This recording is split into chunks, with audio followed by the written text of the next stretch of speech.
what makes mindfulness and Bee's approach so important is that because she's worried enough she's had enough experience worrying and enough experience using mindfulness as a tool, that she knows it exists within her, and she can tap into that so that she can navigate this on herself and by herself with a caregiver present for support, but it's really Bee who does the hard work so that she can arrive for the event she wants to arrive for. You're listening to the Mindful Mama podcast, episode 170. Today, we're talking about how to help kids who worry with Gail Silver. Welcome to the Mindful Mama podcast. Here it's about becoming a less irritable, more joyful parent. At Mindful Mama, we know that you cannot give what you do not have, and when you have calm and peace within, then you can give it to your children. I'm your host, Hunter Clark-Field's Mindful Mama mentor. I help smart, thoughtful parents stay calm so they can have strong, connected relationships with their children. I've been practicing mindfulness for over 20 years. I'm the creator of the Mindful Parenting course, and I'm the author of the upcoming new book, Raising Good Humans. Welcome back, or welcome if you're brand new. So glad to be in your ears today. It's crazy. So as I told you guys, I went on a silent meditation retreat, and I'm super excited. I plan on telling you all about that in next week's episode. So I will be telling you about that soon. But in just a moment, I'm going to be sitting down again for the Mindful Mom podcast with Gail Silver. And she is an award-winning children's book author and freelance writer. And she's the founder and director of Yoga Child and founder and director of the School Mindfulness Project. And I consider her a friend. She's amazing. She has some amazing books that we are going to link to in the show notes. And in this episode, we're going to talk about her new book about kids who worry. And her new book is called Mindful Bee and the Worry Tree. And it's really good. And this idea of giving kids the tools of mindfulness for when they have worries in their lives to help them get through those moments, it's really very powerful. And you're going to hear some of my takeaways that were really powerful for me. 4.4 million kids in the US have been diagnosed with worrying and anxiety. Wow. So we talk in this episode about how to help kids who worry and how also to institute mindfulness practices and digital breaks when our kids are young, and why that is so important. So I am so excited for you to join me at the table as I talk to Gail Silver. And before I do, I just quickly want to let you know that I am enrolling my Mindful Mama transformation coaching groups now. I have been so excited to meet some amazing women who are joining these groups.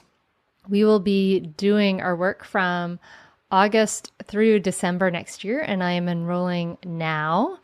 And this is about really taking the time to focus on doing the work it takes to become a mindful parent, and the dividends of this pay out for a lifetime. It's really pretty amazing. It really works on all of your relationships, and most importantly, your relationship with yourself.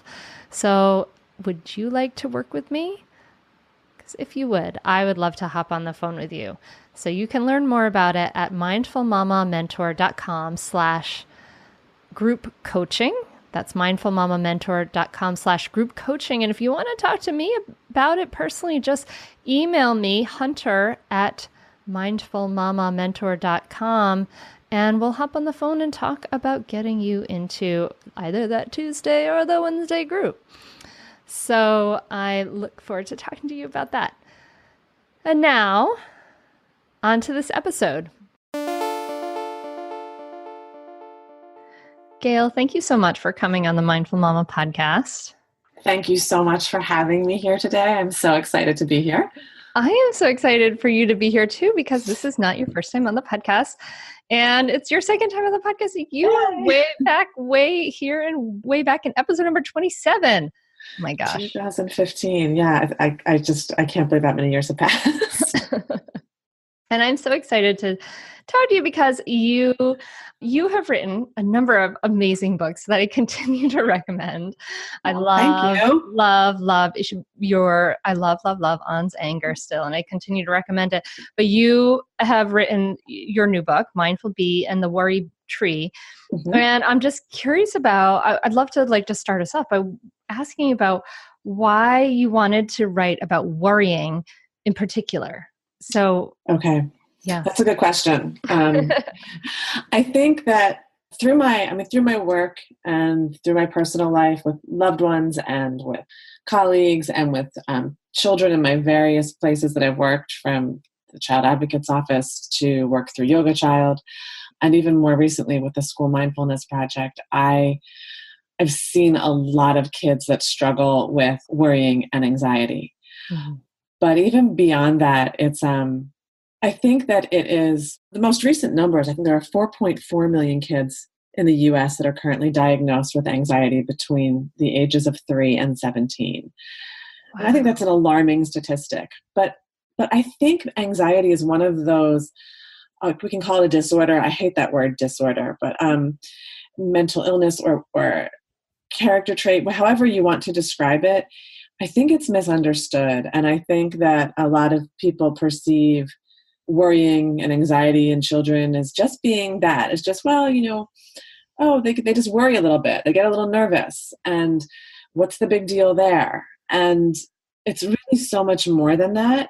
And I wanted to be able to empower those kids that already feel isolated from having anxiety and from worrying to be able to tend to themselves in a way where they don't have to be relying on anyone else in the room to help make themselves to feel okay, so that they can feel strong and go forth and do what it is that they want to do in life or in that moment or whatever it may be. And I, being a mindfulness practitioner, I knew that there are answers, there are gems, there are ways in mindfulness that can help. And to not share that through a picture book felt almost as though I was holding on to something that could benefit, hopefully could and would benefit a lot of people. So. Well, good. I mean, I read this to my daughter and her friend who are a little bit older, maybe than the age range for this book, but Mhm. they both enjoyed it a lot. And you know what Oh, I good. really appreciate about your book and your other books is that it's not too didactic. It's the story of a little girl, it's not it doesn't get too self-helpy for kids, which, Thank you. Thank you. That's which is really my hope, because we don't, kids right? don't want to read those books. No, they don't. They don't. They want a character who can speak to them, that they can see a little bit of themselves in or identify with and follow their path if they're ever so inspired. But they have enough lists of things to do Yeah. um, Yeah. with the rest of their life, that they don't need that in their leisure time. It's beautifully done. But I mean, Thank to go you. back to that statistics, that's amazing. 4.4 million Yeah. kids Yeah. diagnosed with worry and anxiety. And that really reflects the incredible, wave of anxiety that's happening in adults too. Mm-hmm. Right? So all these kids grow into adults. All these We kids. were all kids once. And it sounds like a lot of adults are downplaying it. Like, it's not such a big deal. Kids worry, she'll get over it, he'll get over it, that kind of thing. Well, I don't know. I wasn't so much saying it was the adults who think that. Mm-hmm. I think any adult who has a child who worries and has anxiety would never minimize it, because they live through it and they see how big it is and how it takes over an entire being in an entire household.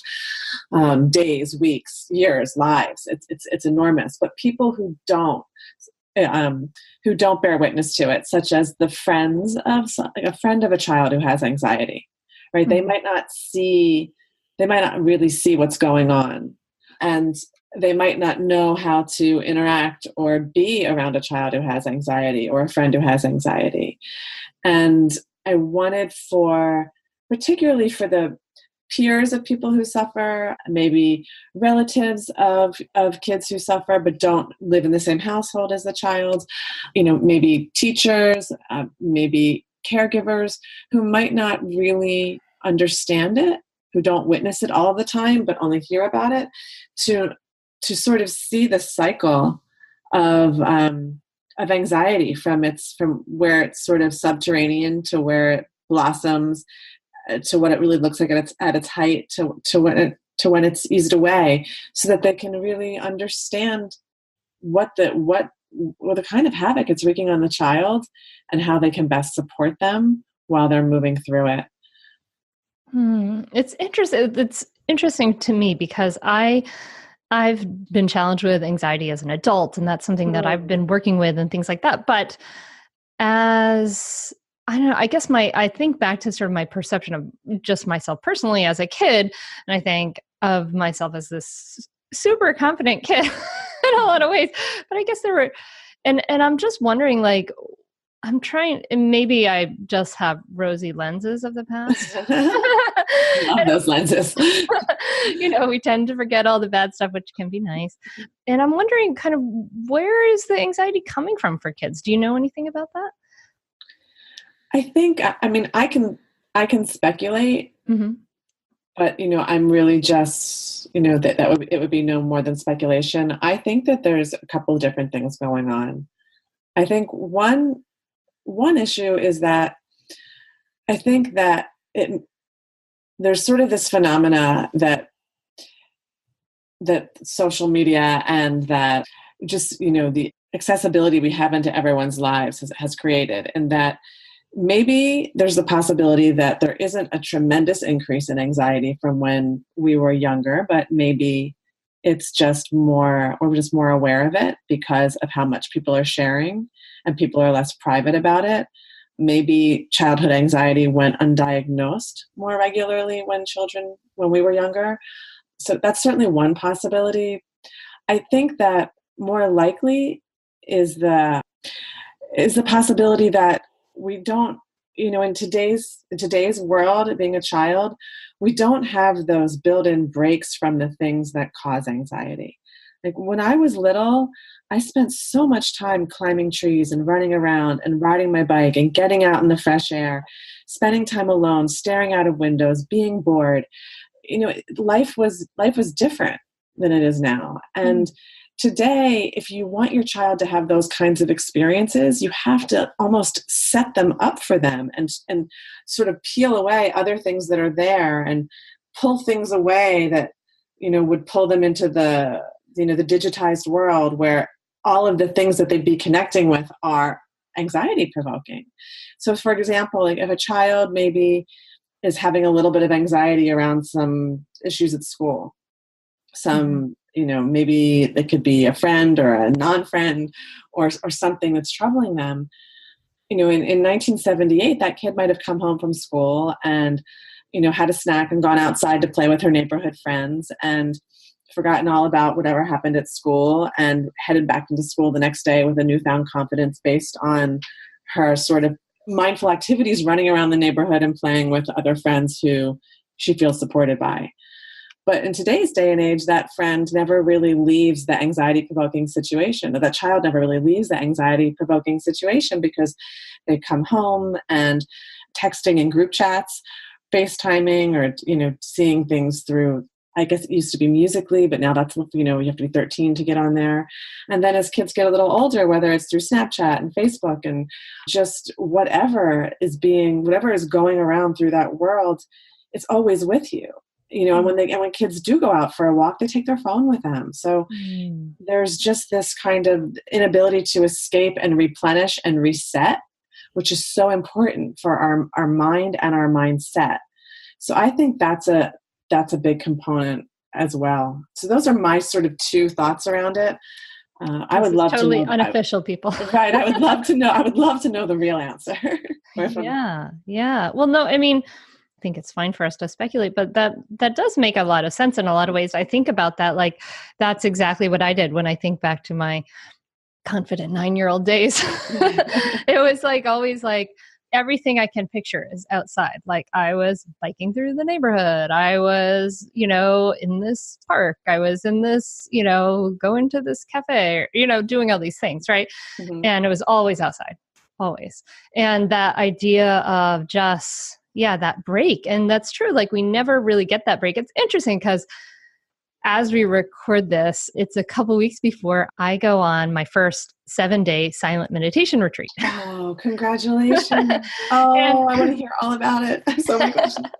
And it's so interesting because, I realize, since I've had my cell phone, I have never been away from it for that long. And it's just so funny to I just had that thought about that last night.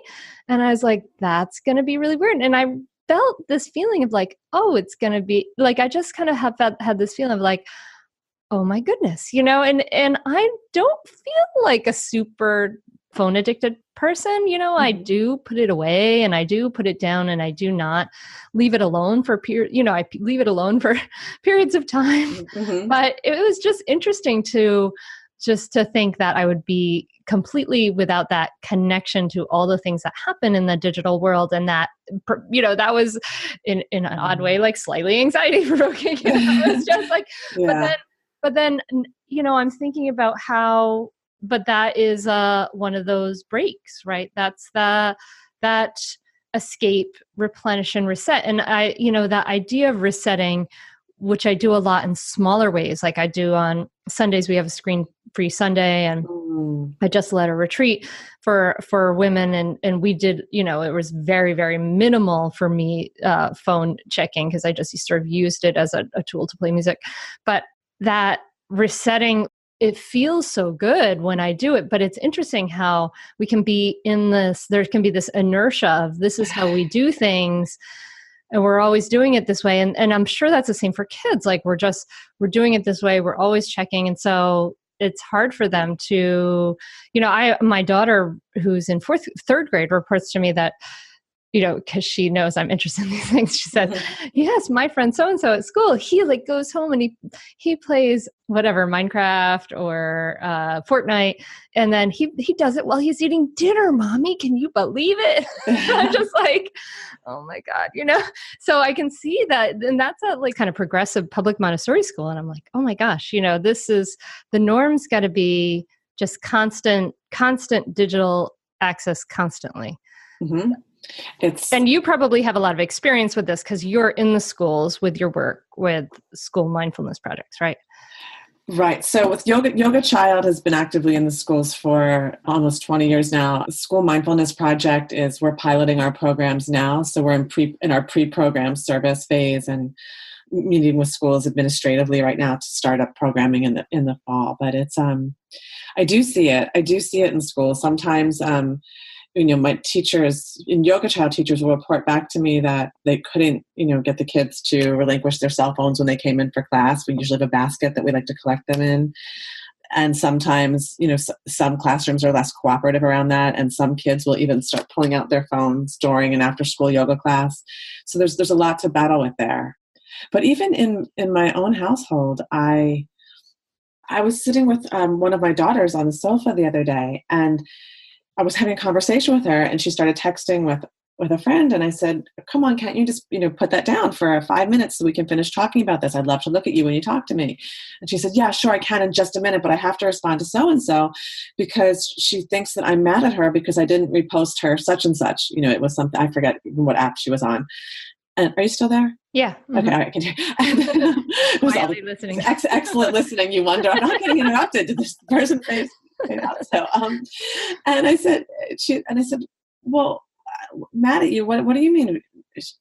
Are you mad at her? I don't understand. And I said, how long ago did she post that picture of you that she wants you to repost? And she's like, I don't know, a minute ago. And I said, I don't understand. I said, please explain this to me. I don't understand. And she said, well, it's common on this app that when someone, puts something up and it's a picture of you and you like it, you repost. So I've been reposting everyone's all day that they've been sending me, and I haven't reposted hers. And I said, but she just put it up a minute ago. But my daughter had to respond to that, and she felt as though she, had to. Otherwise, there's a friend that's worried that she's mad at her. And it's that kind of, there's that kind of cycle that's sort of happening, and that, through no fault of anyone's, it's there, and they don't really get to step away. You have these you have these screenless Sundays, which are fantastic. And I remember doing things like that when my children were younger, and now it would be a big fight to do. My kids it sort of ends up happening more punitively in our house after certain things happen. The screens come away for a little while, which is not necessarily the way I think anyone wants to run things, but it's hard when you have 17-year-olds and 19-year-olds and 13-year-olds so I think the screenless Sundays and keeping that going through through the years is the greatest gift you can give to your family for so many reasons, as individuals and as a family unit. Wow. Okay. I'm going to hold on to that now. I'm going to hold on to it. So, that's amazing. Yeah. My oldest daughter is 12 now. And just kind of like, doing the part of like begging for the phone right at this point. But I really do want to hold off. I mean, that's got to be hard for you, like that worry, because you're informed about the challenges of that. And you're also informed about the benefits on the other side of being in the real world and less in the digital world. That's got to provoke a lot of worry for you. It's definitely been a challenge. It's been a big challenge of parenting for me. And I think that it's, you come together with your partner, and if you and your partner see things differently, and my husband and I have had very different ideas about phones and computers and all the digital technology. So it's definitely been something that I've had to work on. And I try to sort of, much in the way with my picture books where the message kind of comes through, not too didactically, where there's a character that the reader can identify with. I try to balance, to provide practices and engaged ways of being and living that balance what's coming with the technology, so that my kids are grasping onto things through my modeling or through ways that, we weave mindfulness into sort of, games in the car, just different things through our life. And I see it working because it comes back, at times, months, years later, where they show me that they know a practice, not because I'm asking them to show me, but because I see them doing something in order to adapt or respond to a difficult situation. It keeps me active.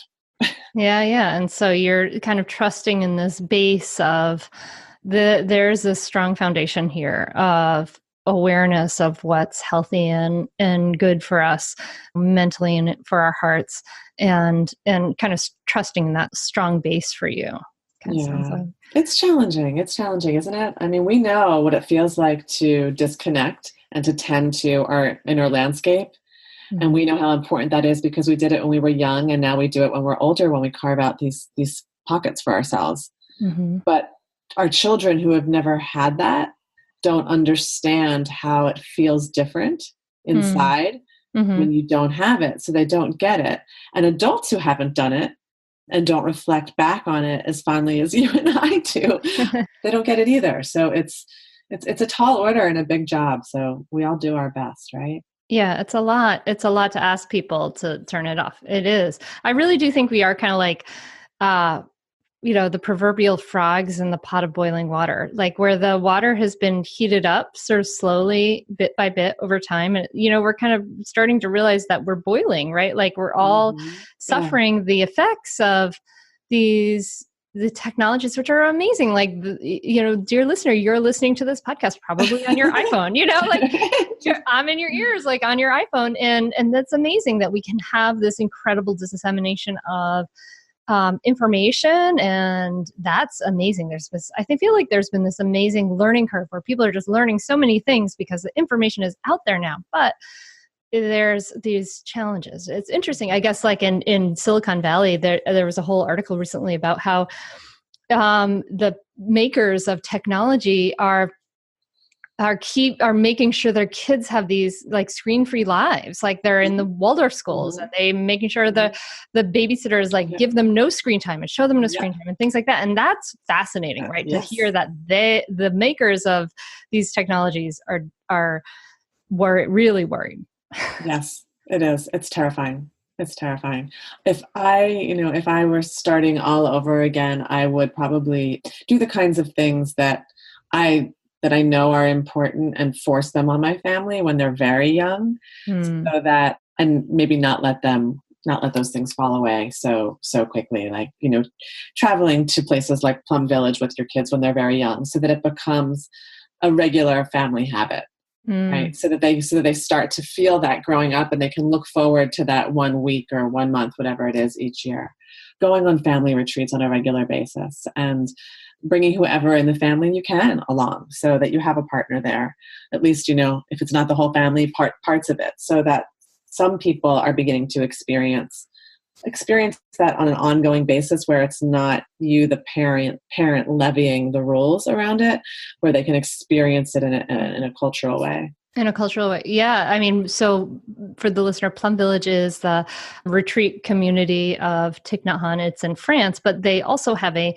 monastery and a retreat center in New York, which is called Blue Cliff Monastery. And actually, I'm feeling really grateful and lucky right now, because that's something I have done with my kids since they were young. And actually, they, as you were talking about how they don't know, like, actually my children know what it feels like to be in that environment. And there's something about it. It's funny because at the time, sometimes they're like, these are the monks and nuns are weird, and they just kind of think some things like regular life, they'll complain about things being boring or whatever, but they reflect so fondly on that. They feel differently there. They feel really good. I mean, everybody kind of feels good there because there's just no pressure. You're no responsibilities. You're relaxed, and all of those things. Like to have a retreat experience, I think is really valuable for all human beings. But I'm grateful that my children have done it. Actually, Gail, this is funny. This is turning into like a personal conversation, but they have a whole huge program for teenagers that they had 75 teenagers there. So anyway, maybe we'll talk about this. I've been there to do readings, and I usually see the teens kind of slump down, looking really bored, and sometimes even pulling phones out of their pockets in my time there. But it's, they do. I know. I would, and again, that's why, you keep them going when they're young, so that when they are teens, you're not bringing it up for the first time. Yeah. Are there any other practices? Because a lot of the listeners have really small kids. Are there any other practices that you would want to think about starting in the family when they're young, to kind of hold on to some space for presence of mind and for being bored and all of those things? Is there anything else that comes to mind? Yeah, there are. I think there are a lot of things that we can do. I mean, but I think if we're talking about this piece around mindfulness, which is sort of what we're hinting at, yes? We haven't said the word, but yes. Okay. All right. So, well, I mean, maybe I think one of the things that's so important when you're mothering is to sort of realize that your children are going to model what you do from a young age. So what you want to see in your children, you need to be practicing and doing for yourself and for them in your activities and what you do, and then also in the way you communicate with your children, with yourself, and with the world at large. So, from an activity standpoint, I think if you want your children to get comfortable with boredom, for you to become this is going to sound a little funny, for you to become a practitioner of mindfulness first, so that you're not trying to teach children to be content in the moment until you know how to really be content and still in the moment. So if you, if that means creating some time and space for yourself first, so that you are an informed parent, an informed, educator in this way, then that's what that looks like. And it's so important to do that for ourselves anyway, because we don't want to raise children to think that it's okay to always put their needs first and that the mother's well-being is always second, right? We want our children to grow up and know how to tend to themselves as mothers, or to look at their partners and know that their partners need to tend to themselves. But I think that if as a parent you sit down and you have a sitting practice and you keep that door open and you set up some cushions on the floor and you either light a candle or put a flower there and you stare out the window, your young child is going to wonder, where's mommy? What's she up to? Hey, why are you just sitting there? And they're going to come sit with you and crawl into your lap, and you can hold them and breathe together, and they can see you being still, and they can experience what that's like with you. And then together there are so many, that's sort of a jumping off point for so many different conversations and ways to be mindful together in that moment. I did write a whole article last year on how to sort of be the family that meditates together. There were some tips in there for, mindfulness games that you can play with your children, and mindfulness activities where they don't feel as though they're being taught to meditate, but they feel like they're engaging with you in a mindful way. And it then sort of sets a platform for their future independent practice. So like, for example, I'm sure you've done things like this, but when my children were little, I would sometimes I would take like a sweet piece of fruit out of the fridge, like a blueberry, and I would eat it, and I would eat it really slowly. And they might be eating like 3 or 4 or 5 at a time. And then I might say, hey, let's see if we can have a contest. Let's see how many bites it takes us each to eat the blueberry. And maybe the person who has the most chews, to get to the end is the winner. And they loved that. Yeah. And they would always beat me. They would, the children are sort of organically mindful. Sometimes we would do it with a piece of candy or even a gummy bear, and I'd be 3 gumdrops in, and my daughter would still be sucking on her first gumdrop. There are just ways to sort of connect them to the world at large in a mindful way. We used to like to source our food a lot at the dinner table, where you would look at what you're eating and think about all of the people that were responsible in bringing that food to the table. And the first time they might say, well, you went to the market and bought it and you cooked it, so it was you. But then we go back behind that to the person who put it on the shelves at the market, to the person who took it off the truck, to the person who got it from the farm, to the farmer who tilled the soil, to the person who, cultivated the seeds, whatever it may be. And so they can really see their connections to the rest of the world from simple, basic, everyday activities. That's lovely. That takes them out of this smaller sense of self and into this larger sense of, interconnection with everything. I love that. I'm going to make that challenge for my kids. We'll see if they see right through me and say, is this a mindfulness thing? But I'm going to try that. That's cool. And you mentioned in the car, do you have any, you said? When it rains in the car, one of our big ones was just looking at the little raindrops that form on the windowsill, on the window pane, on the glass, and sort of imagine these little races. So you're watching and you're seeing to see which drop gets from one side to the other first. Yeah. And then we have it's actually the Yoga Child CD called A Peaceful Place Inside.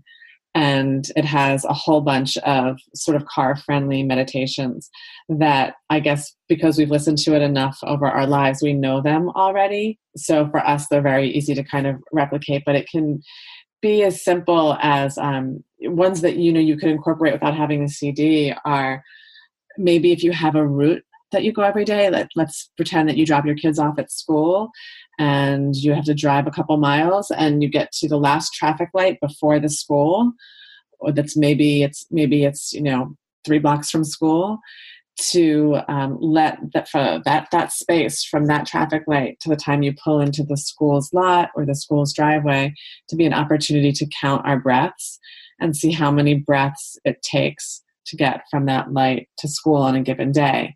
Some days it might be longer, some it might be shorter. It might be 50 breaths for one person and 20 breaths for another person. So sort of tying little bits of that kind of practice into the car ride can sort of set them up for a mindful launch as they set off into school.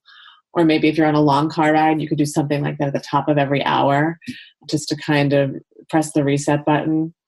I know a lot of families, when they go on car rides, the kids kind of sink into their screens for a long time. And when you arrive, there's this sort of dizziness that sort of sets over everyone as they step out and try to function with real people and real fresh air again. And I think sort of having these moments where at the top of every hour for 5 minutes or 50 breaths, we're going to do this or do that, and incorporate some of those types of breathing games, it can be very helpful. I love that. I love that. I remember. I think I've just done that organically, like watching the little raindrop races. Mhm. Right. Right. Yeah. I like the raindrop Yeah. races. Yeah. And it's interesting when I think that, at least in my family, I've seen that they love the family retreat. They love that space. But also I took my daughter on a backcountry hike, and we like camped out for 2 nights and hiked. Mm. And of course, there's you're just in the woods, right? The whole time. And she craves that now. She really like, we're planning another trip, and that was her birthday present, is to like do another trip like that. Oh, It's that's so really, wonderful. really interesting to see that, because I kind of what worried, that so when we were halfway, when we were, at that place where you're mostly up the mountain, but you still have a ways to go, and there's nothing to do but keep going. She was gonna hate that. Like, oh, this is good. She's never gonna want to do this again. But yeah, it's interesting that she actually enjoyed it a lot. I think maybe if we push the envelope a little bit on for some things, that we can kind of hold on to some of these things. So if you have young kids, hold on to some of these things when they're young, implement them when they're young, and hold on to it. So circling back to worry, Mhm. what are some things we can do to help kids who are worrying? Mhm. It's a complicated question. I Yeah. think that when kids worry, it's important to first assess, is my child just a little worried about something, or does my child really have anxiety that's getting in the way of their ability to do the things they want to do. And I think if you've got a child who is so panic stricken that they're unable to go to school, or they're unable to go to a party, or they're unable to go to the movies, or whatever it is they want to do, it's really important to realize that the whole family, including the child, might benefit by getting the child some sort of professional support. So that's a good time to maybe check into seeing, I think, a therapist who specializes in some behavioral therapy to help the child along, and to help support the parents by empowering the parents with some tools and ways to be at the time that the child is having anxiety. Hmm. I think in conjunction with that, there are the kinds of things that B does in Mindful Bee and the Worry Tree, and I can certainly speak to those kinds of things. And I think that it's an Please. important part of it's really an important part of the process, because when you go to therapy, and a therapist helps your child understand what's happening in them and gives them tools for what to do, and gives the parents tools for what to do, the parents and the children sort of come at it together and collectively as a unit when problems arise, when worry rears its head. But what makes mindfulness and B's approach so important is that, because she's worried enough she's had enough experience worrying and enough experience using mindfulness as a tool, that she knows that it exists within her, and she can tap into that, so that she can navigate this on herself and by herself, with a caregiver present for support. But it's really B who does the hard work, so that she can arrive for the event she wants to arrive for. Because our goal really is to make sure that worry isn't getting in the way of our life. A little bit of nervousness, a little bit of worry is okay, but we need to be able to overcome it so we can arrive for what we want to do. And I think what B did, and what I think is really the most important part of navigating any type of anxiety attack or any type of worry, is to have this sort of aha moment like B had. And her aha moment in the book, I don't know if you remember, I don't want to put you on the spot, but there was one particular moment where there's this one phrase that she says that allows her to then move along and sort of do the hidden mindfulness exercises that then take her, over the finish line, and really change her from what I think is a worrier into a warrior. As The what if moment. it was It's like, make this end. so well that was so it was shortly after that. So when she's sort of, when she's asking, she has those what ifs, all the worries about everything that can possibly go wrong with her birthday party. And, they're piling and piling and piling up, and the doorbell rings and the doorbell rings again, and her friends are coming, and she just feels so sick. And all she can think about are all the things that are going to go wrong. And she's saying, she has all of those thoughts in the book, one after another. We hear and see each one of those in big bubbles over her head. And when she finally says, make this end, as you said, and then she runs outside. Once she gets outside and she hits the cool air and I'm just take a sip of water here. I get very excited and very passionate about Bea and her hard work here. She sort of takes pause after she notices the cool air and she feels the grass and she hears the birds in the sky and she's in a different environment. And she's sort of close to the tree, which is the metaphor for the anxiety now. And it's all out there. But she says, wait, what if I choose what I think about? And it's that moment where she realizes that anxiety doesn't have to be in charge here. Like, it's a choice. And I think it's important to point out that the thought comes before the feeling with anything that we experience. So if we're feeling angry, there was a thought we had first that made us angry. If we're feeling anxious or worried, there was a thought that we had that made us feel that way. And then we get all those physical symptoms. And sometimes all of those physical symptoms start to take over and then they cause more worry. And it's sort of this cycle that becomes very difficult for the child to get out of. And they can't stop thinking about the worry thoughts and how awful the worry thoughts are making them feel physically.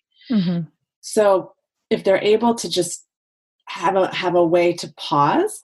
So sometimes, a therapist might say, you put a hand up like a stop sign. I like to use the pause moment was sort of the change in environment, was getting outside into the fresh air and sort of seeing the tree, the metaphor for anxiety right there. And she sort of, that was her moment, that was sort of set up her moment of reflection. So she could say, wait a minute, what if I choose what I think about? And I think that works well for children and for adults, because what it really is, it's that setting up for mindfulness. It's making you aware of what your thoughts are. Where is your present attention right now? Is your present attention on, all of the things that can go wrong? Or is your present attention on the sound of the birds in the sky? Yeah. Or is your present attention on, even better, your breath?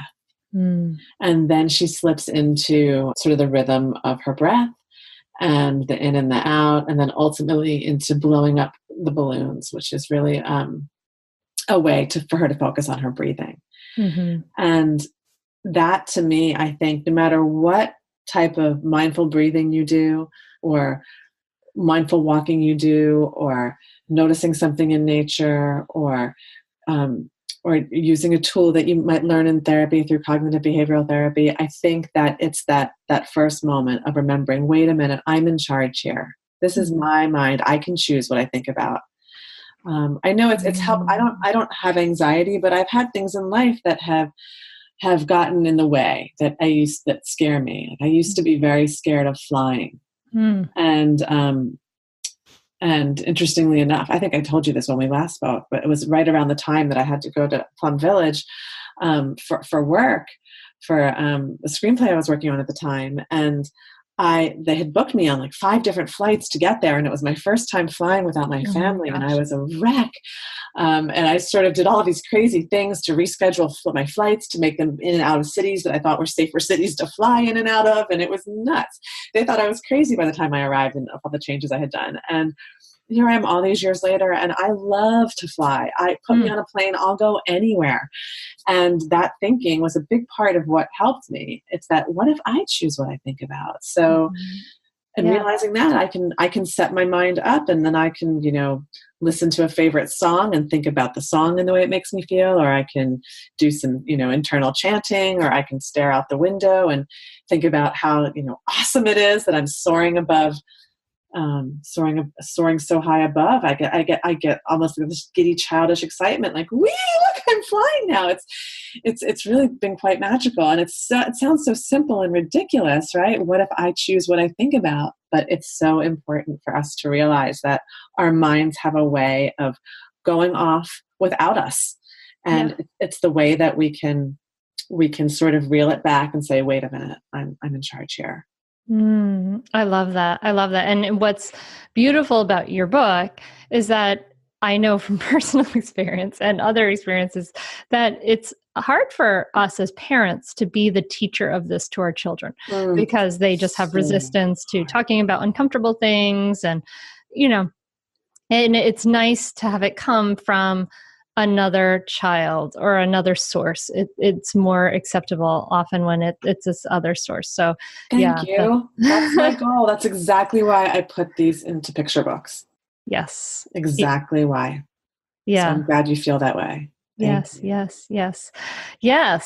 Well, I love it. I think it's wonderful. I have to think about who I need to give it to now because my children are a little old. They're not going to reach for as much, but I think I might donate it to my school, which I think would be really nice for them to have a version of this book and tell the teachers about it. I think that sounds like a good idea. And I think that keeping in mind that, this book, yes, it was first and foremost a book to provide a lyrical roadmap for kids who worry and to empower them. But it has a secondary purpose to really increase awareness around anxiety and to break down its stigma by normalizing the anxiety. So by sharing it with kids who maybe have friends who have anxiety in a school setting, it can help them to become more compassionate towards our other young warriors and ultimately and hopefully allow them to feel less isolated. Yeah. I love that. Dear listener, this would be great. We could do that together. We can get Mindful Bee in the Worry Tree and donate it to our kids' classrooms and tell point the teacher to this conversation and just say, here we go. Like, this is this great resource. Let's read this with all the kids so that we can all become a little more compassionate. And then our kids can have these tools, right? I love Dogman is great, but Mindful Bee in the Worry Tree should be in the mix too.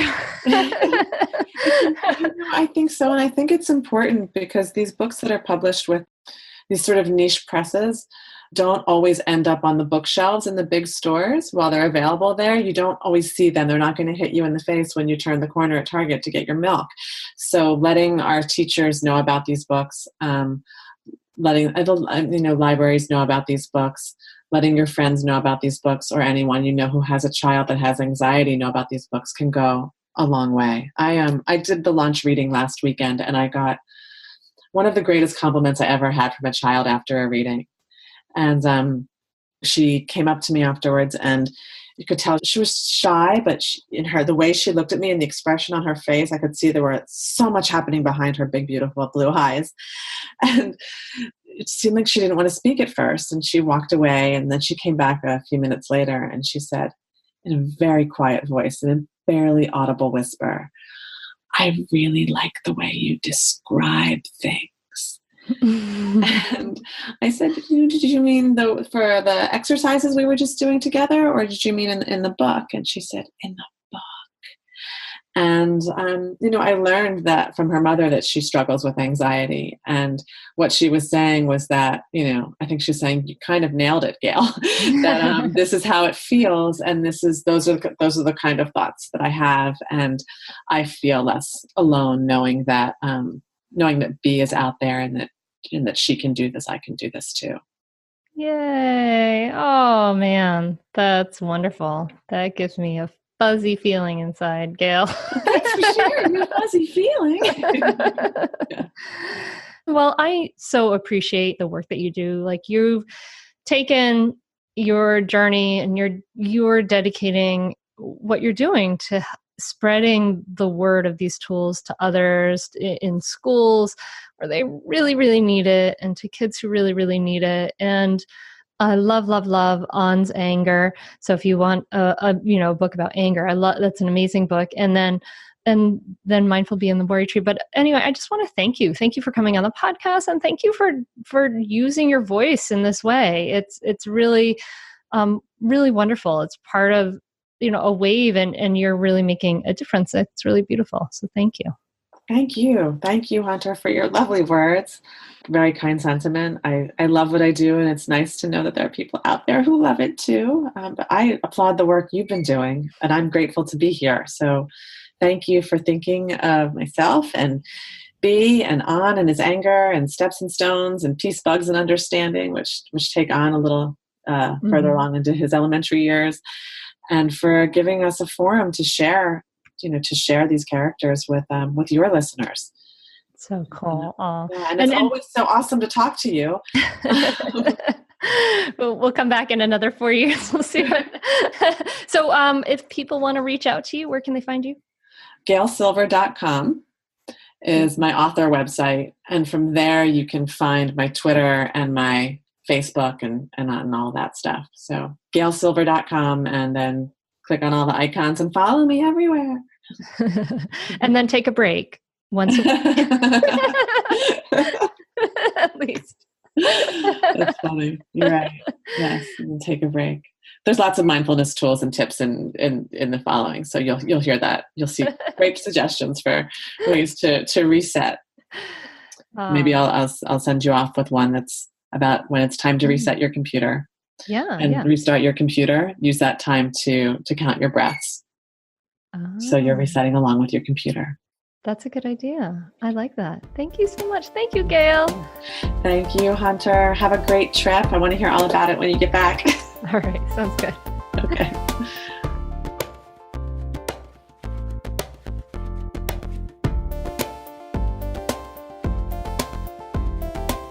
Thank you so much for listening to the Mindful Mama podcast. Isn't Gail wonderful? I love her so much. This, we've got to take steps to help kids who worry, to help us parents who worry, right? That's our first step. The world we live in today is moving so fast that this becomes one of the most important things we need to focus our energy and attention on, for sure. And if you would like to do that work with me, I am enrolling my Mindful Mama transformation coaching groups right now, and it will be for the second half of the year. And I'm so excited to enroll these groups. I love meeting the amazing women who join, and it is for you if you would like to improve your relationships with yourself, with your children, with your partner. That tends to happen along with it. If you would like to be able to learn how to, state your needs without being blameful, if you would like to be able to thrive, basically, we're going to help you get to that place where you can create willing cooperation from your kids, where you can have strong, healthy relationships, and most especially with yourself. So the dividends for this work really do pay off throughout your relationships and throughout your lifetime. It can be very powerful. I invite you to see what's happened for others at mindfulmamamentor.com/group coaching. And if you want to work with me, this is a great opportunity, really intimate, wonderful groups. And I invite you to email me, hunter@mindfulmamamentor.com. If you want to set up a time to hop on the phone, that would be awesome. I'm looking forward to it. And if you'd like to join, check it out at mindfulmamamentor.com/group coaching. They're filling up now, so don't wait. Now is the time to join, and I look forward to meeting you. It's so exciting. So I hope you're going to have a beautiful week. I hope that you can take some of this and water your good seeds from this podcast, right? Water your seeds of peace and joy and happiness, and take them into your week. I truly wish that for you. I was thinking about from the bottom of my heart, from really more from the depth and the width of my heart, feels so very open especially since my silent retreat, which I will tell you about next week. So I'll see you then. I hope you're subscribed and you'll get it right in your inbox next week. And Wishing you a beautiful week. Take care, my friend. Namaste. Are you a mom who wants to feel less stressed and enjoy motherhood more? Do you want to be calmer with your kids and be more present for all of your life? I'm a mom who has gone from really being stressed and yelling when my kids were young to having a more grounded, more at ease relationship with life and having more enjoyable cooperative relationships with my kids. And I've shown hundreds and thousands of women around the world how to do this. And I want to show you how to do it too. So if you are currently feeling stuck or stagnant, this is definitely for you. I've created a free downloadable Audible training, Mindfulness for Moms, the superpower you need. And it will show you how to respond rather than react, how to let go of stress and feel more grounded in seconds, how to have a smoother day today and become more present for your kids for a lifetime. To get on this audio training absolutely free, simply visit the website www.mindfulmomguide.com.